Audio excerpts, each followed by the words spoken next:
Respondent. Thank you, Your Honor. First, with respect to the motion to set conference for the transfer of exhibit markings, I just note that under paragraph 3 on page 2 of this motion, the prosecution is also requesting for the portion of Arturo Las Cañas affidavit, paragraphs 270, 270 paragraph B, and 270 paragraph D, to be also marked. Now, I would just like to put on record that we're objecting even to the marking of this particular exhibit, consistent with the ruling of this court when we objected to the reading session of the NBI Director Melvin Matibag when he testified and was cross-examined by Defense Counsel Attorney Mark Vinluan. So we object to the marking of this portion of Arturo Las Cañas affidavit. As of this point, no witness has yet testified on this affidavit, and it is on record, if we review the record of the court, that that supposed affidavit was unnotarized and was not signed by anybody, let alone identified by any competent witness. And also, Your Honor, the motion is to set conference for the transfer of exhibit markings. Now, this presupposes that there has already been a marking on the original document. Now, if there's no competent witness who has identified the affidavit of Las Cañas, then there is no reason for a supposed transfer of exhibit markings. We object. We object to item number 3 of this motion. We will not agree. And if the presiding court, if the presiding officer will rule to allow even the pre-marking or the marking of this item under this motion, then we would like to have our objection, continuing objection to the allowance of even the marking of this particular exhibit put on record, Your Honor. Thank you. Ano yung present status nitong mga AOMs na to? Hindi po. I don't have personal knowledge about that. Okay. So you wouldn't know of whether may credit notice o wala? Yes, sir. Oh, but since you're an auditor, ano po ang ibig sabihin ng credit notice para sa isang auditor? Kapag sinabing credit notice, yung document submitted ay already passed in audit na po. Opo, pass in audit, meaning allowed? Yes po. Allowed in But subject to the reopening of the audit later Opo. on. To the reopening of the audit later Opo. on po. Okay. Thank you, Mr. Witness. Ngayon, Mr. Witness, since hanggang doon lang naman, no, yung naging saklaw talaga ng inyong service, I don't want to prolong this any longer. Gusto ko lang makita, based on your findings, AOM, diba? Tapos yung notice of suspension para sa OVP and the AOMs for DepEd, these are preliminary findings, correct? Yes po, kasi nire-require pa naman sa agency na mag-justify yung findings and submit the documents being sought po dun sa... Opo. At based po dito sa findings ninyo, wala namang pong expressly nakasulat na may misappropriation at this point. Actually, yung presumption of misuse kasi nasa item 8.3 na kapag hindi nag-liquidate or failure of liquidation of the accountable officers upon due demand shall be a prima facie evidence that such fund has been put to personal benefit or misuse. Yes. But I am just asking for the response na meron po bang expressly nakasulat sa mga findings ninyo? Ask and answer, Your Honor. It is in That is a 8.3. presumption po. So hindi Opo. kailangan isabihin. May expressly po ba na nakasulat na may ni isang kusing na napunta sa bulsa ng Vice Presidente? Ask and answer, Your Honor. This... wait, don't answer. Uy.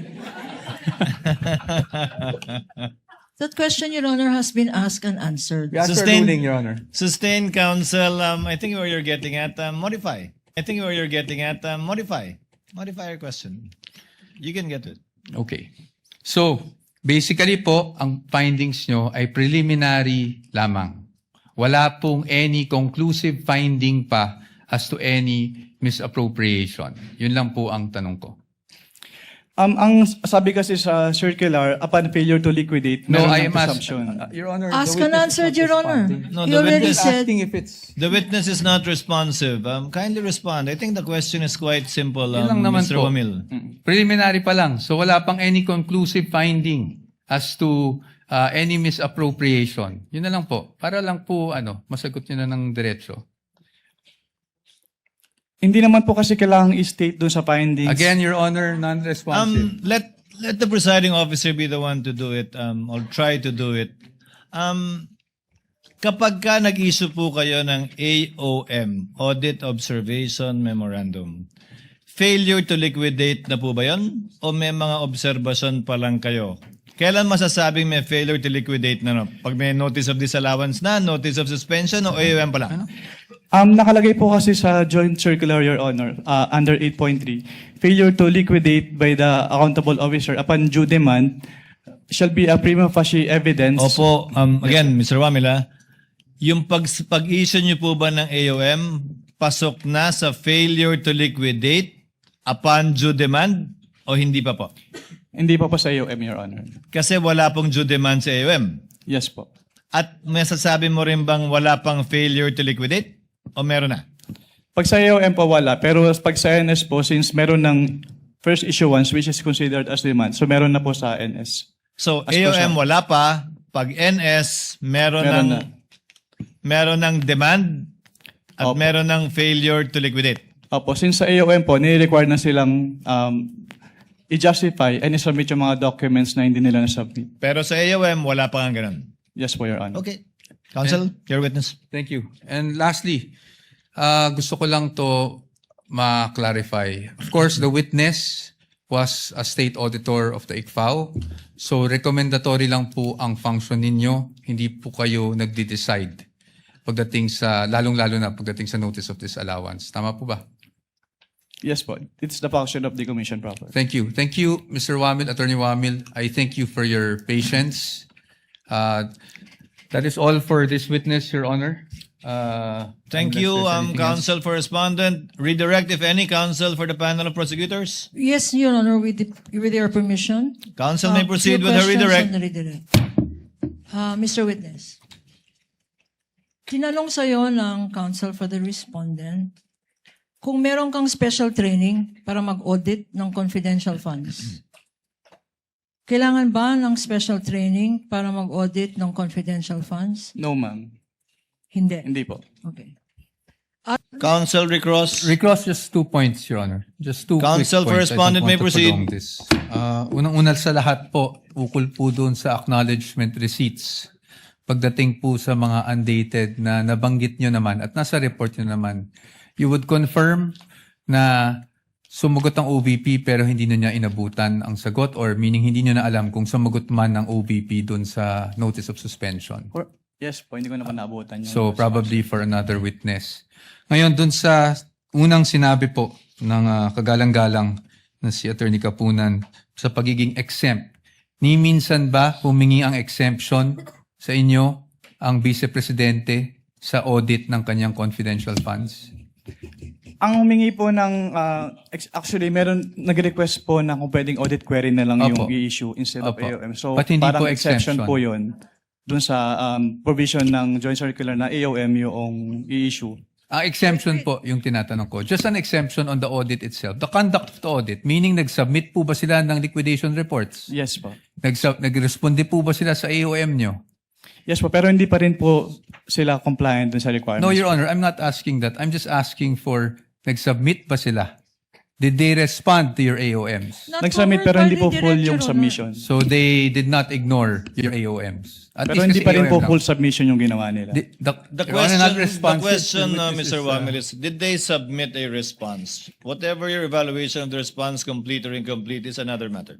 Yes po, Your Honor. They submitted the response po dun sa AOM. So they That's all. submitted a response. That is all for recross, Your Honor. Again, Mr. Witness, thank you for your patience. Thank you.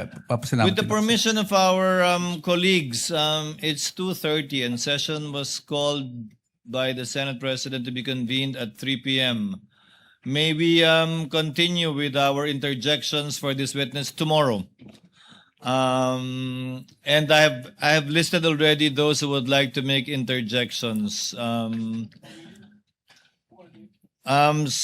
this order, Senator Tulfo, Rafi, Senator Bamakino, Senator Pangilinan, Senator Erwin Tulfo, Senate President, Senator Joel Villanueva, Senator Judge Risa Ontiveros, Senator Judge Padilla, and Senator Judge Aimee. Marcos, and Senator Judge Ejercito. In that order. It'll be in the journal anyway tomorrow. Your Honor, please, before any other announcements, can we ask that the witness be excused? Yes, the chair was about to do that. Mr. Wamil, you're excused for the day. Kindly be back again tomorrow without need or necessity of issuing another subpoena. Can we rely on your word that you will be attending tomorrow's hearing for the continuation and hopefully closure of your testimony before the impeachment court? Yes, Your Honor. Asahan po namin, you are excused, sir. Thank you po sa inyong kooperasyon at oras at pasensya. Before we adjourn, Chair notes that the next witness, Ms. Eileen May Del Ocampo, was only subpoenaed to appear before the court on August 3 and August 4. The clerk is thereby directed to issue and the Sergeant at Arms to serve a subpoena for the appearance of Ms. Eileen May Del Ocampo of the COA ICFAO, which subpoena shall remain valid from August 5, 2026 until August 11, 2026. With respect to Marivic Pareja, who was subpoenaed for August 4 and 5, the issuance of subpoena will depend on the chair's ruling on the motion for judicial notice of the prosecution, which the chair will rule upon after hearing the respondent orally or through a written manifestation or motion regarding this matter tomorrow before we adjourn. So ordered. Few manifestations, The panel Your of Honor. prosecutors, with the permission of the lead prosecutor, allow the presiding officer to finish with one other administrative matter. The panel of prosecutors also filed a motion to set a conference for the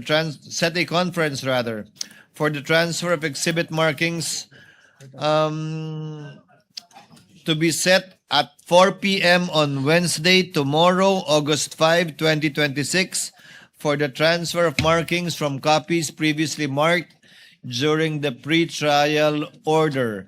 Given that this is administrative in nature, the request and the motion is granted. The counsel for respondent is directed, as well as counsel for the panel of prosecutors, to assign lawyers for this change of markings to be conducted again, for the record, at 4 p.m. of Wednesday, August 5, 2026. That is tomorrow. Your Honor, Yes, what may is I the... be recognized, Your Honor? Good afternoon. Before the lead counsel for the respondent, I think the lead prosecutor earlier asked for recognition. What is the pleasure of the Honorable Luis Trom? First of all, Your Honor, we just want to acknowledge your pronouncement earlier about the setting of the transfer of marking of exhibits that will be on August 5, 4 p.m. Tomorrow. This pertains particularly to Exhibit P4-3 and series through P4-35B. Second, Your Honor, we also acknowledge the pronouncement of the impeachment court relative to the oral or written comment of the defense to the earlier motion of the prosecution that was filed on August 3.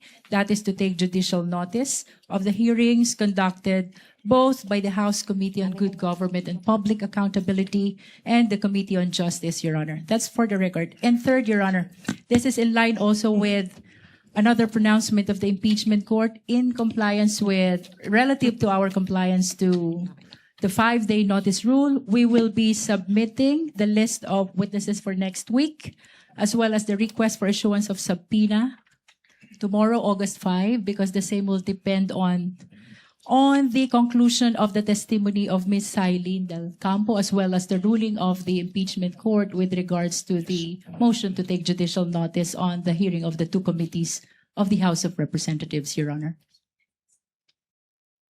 That's all? Yes, Your Honor. Duly noted. What is the pleasure of the lead counsel of the respondent? Thank you, Your Honor. First, with respect to the motion to set conference for the transfer of exhibit markings, I just note that under paragraph 3 on page 2 of this motion, the prosecution is also requesting for the portion of Arturo Las Cañas affidavit, paragraphs 270, 270 paragraph B, and 270 paragraph D, to be also marked. Now, I would just like to put on record that we're objecting even to the marking of this particular exhibit, consistent with the ruling of this court when we objected to the reading session of the NBI Director Melvin Matibag when he testified and was cross-examined by Defense Counsel Attorney Mark Binluan. So we object to the marking of this portion of Arturo Las Cañas affidavit.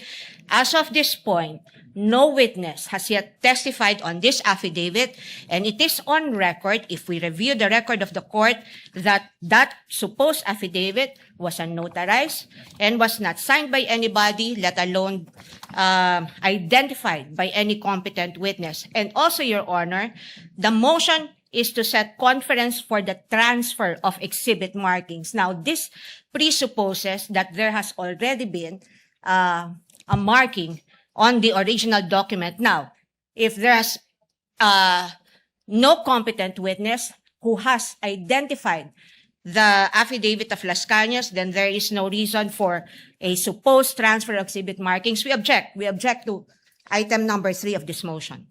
We will not agree. And if the presiding court, if the presiding officer will rule to allow even the pre-marking or the marking of this item under this motion, then we would like to have our objection, continuing objection to the allowance of even the marking of this particular exhibit put on record, Your Honor. Thank you.